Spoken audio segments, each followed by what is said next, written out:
Olá, boa tarde. Eu sou Inara Rodrigues, arquiteta, um escritório focado em saúde.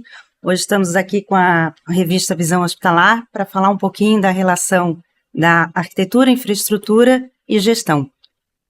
Estou aqui com meu colega e o gestor hospitalar, José Kleber, né, uma pessoa muito importante para o setor. José Kleber, me fale qual é a importância, qual é a visão da gestão e a relação entre infraestrutura e a gestão e a qualificação dos nossos hospitais. Inara, em primeiro lugar, agradeço aí essa nossa conversa, porque eu admiro o seu trabalho como arquiteto também, construindo instituições de saúde de muito valor, que com certeza sempre tem uma visão muito ampliada de que esses espaços são construídos para o bem-estar e a cura das nossas populações, dos nossos pacientes. É extremamente importante a gente relembrar esse link, essa conexão que existe em quem planeja o espaço, né, e quem vai ocupar esse espaço depois, porque os erros de projeto eles podem afetar completamente a operação de um hospital, principalmente.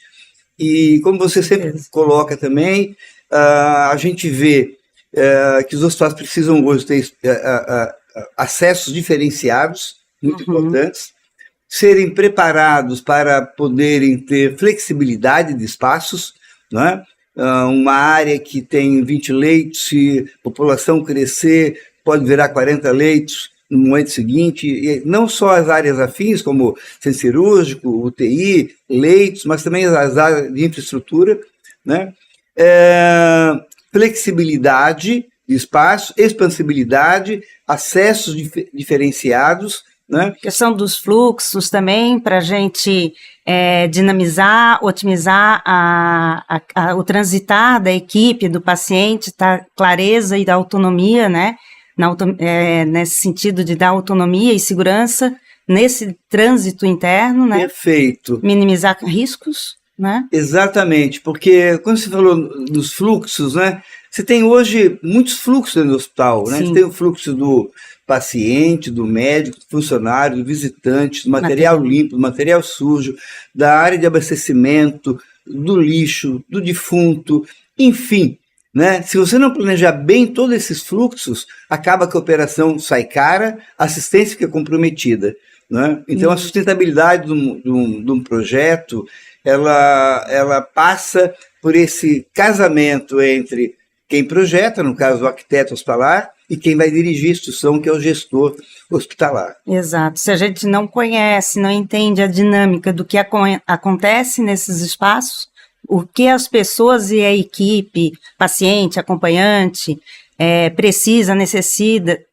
né? Você dificulta e trava mesmo, né, os processos internos, né? Ainda mais nos dias de hoje, né, Inara? Porque hoje o pessoal fala muito numa era FUCA, né? Que na verdade, tudo é muito volátil, né? As coisas, o que é verdade hoje, amanhã já não é mais.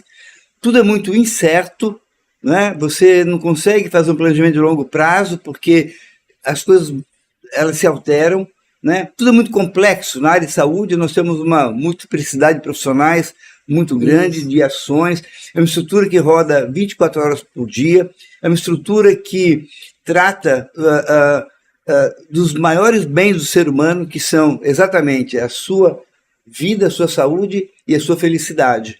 E a gente está trabalhando com eles sempre na pior hora, né? Na hora de mais crítica. Tirando a maternidade, momento de alegria, né? O restante é sempre no pior momento, né?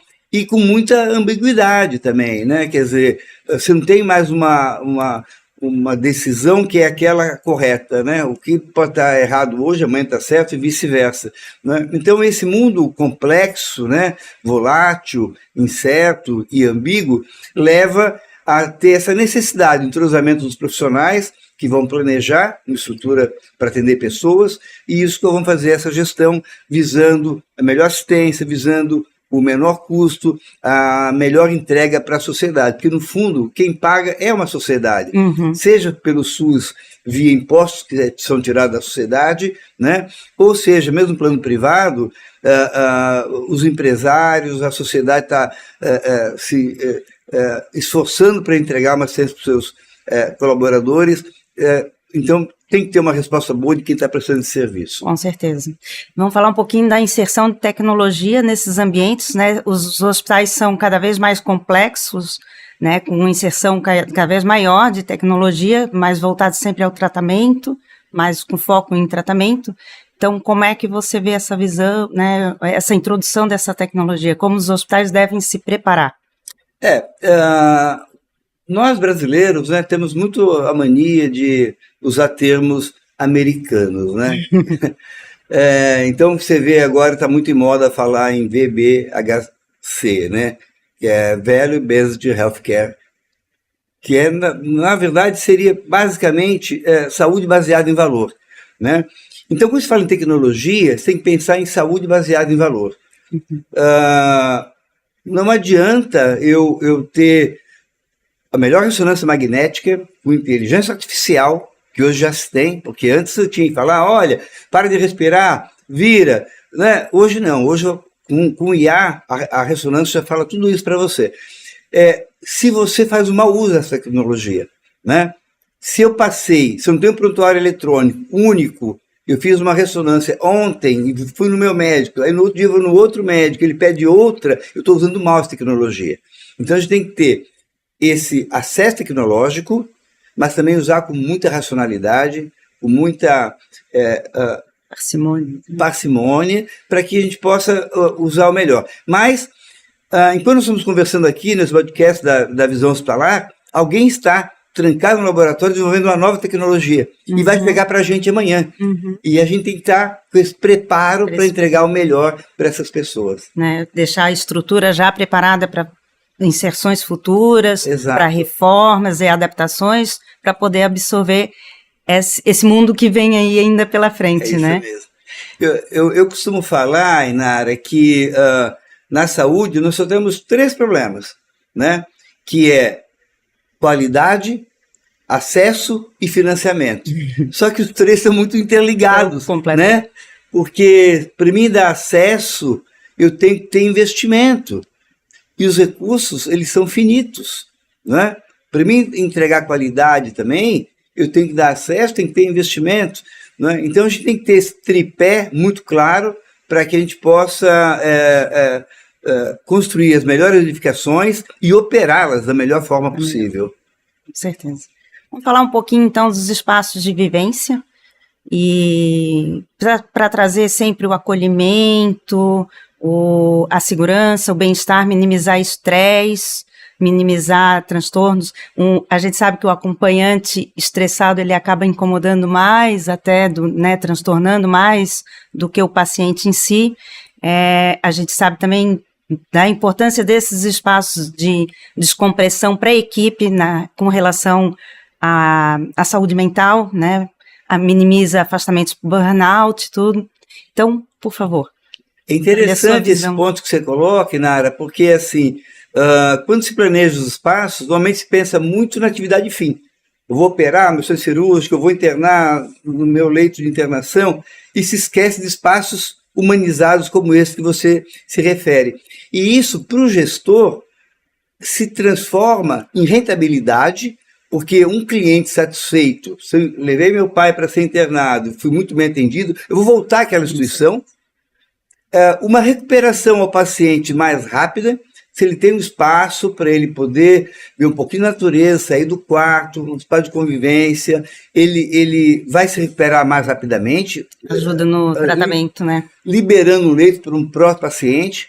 O nosso funcionário, você falou, hoje na área de saúde, o índice de burnout é muito alto, o absenteísmo, o funcionário ele falta porque ele está estressado. Então, você ter um espaço humanizado para que ele possa ter seu momento de lazer, de descompressão, é muito importante. E eu fico muito feliz de ouvir você, que é arquiteta, lembrar desses espaços, porque a sociedade está precisando, pós-pandemia, o número de doenças mentais cresceu muito. Então, mais do que nunca, isso está colocando, é essencial. Essencial. A gente tem que ver que investir na infraestrutura, investir na qualidade das nossas edificações, elas acabam sendo, ajudando na jornada de excelência do hospital, né, do seu empreendimento. Mas sempre cuidando dos recursos da instituição. E aí entra a inteligência da arquitetura com o casamento da gestão, porque você vê, quando você pega um posto de enfermagem, vamos supor, né, que se o último leito, a enfermeira precisa se deslocar 50 metros, e ela faz quantas vezes por dia isso? Se ela fizer 100 vezes, são 5 quilômetros. Não tem como. Então,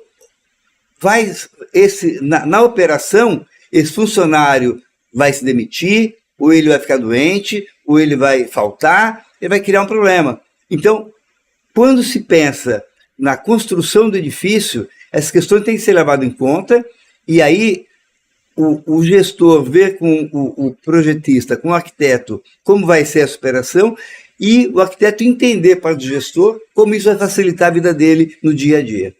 Isso aí.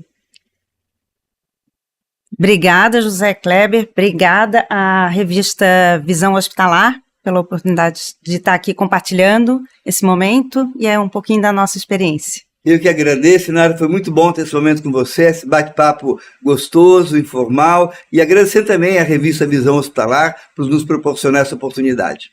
Obrigada.